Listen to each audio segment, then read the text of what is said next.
Ang ganda ng sinabi dito ni Papa Jack. Sabi niya, kung mahal mo talaga ang isang tao, hindi ka maghahanap ng wala sa kanya.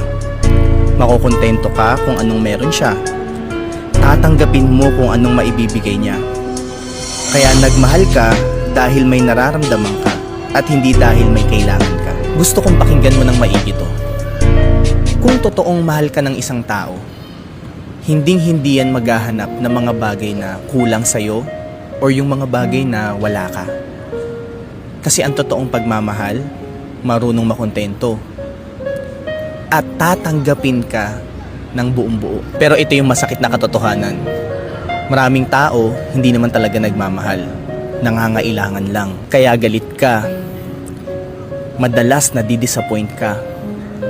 Kasi hindi niya napupunan yung mga kulang sa loob ng puso mo na hindi naman dapat niya responsibilidad. Hindi ka nagmahal dahil mahal mo siya.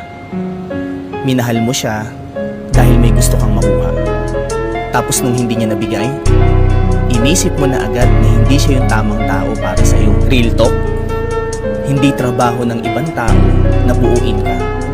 At never ever napapasok sa isip mo na kailangan mo yung tao na yan para punan lahat ng pagkukulang mo. Tandaan mo, nagmahal ka dahil mahal mo siya. Hindi ka nagmahal dahil may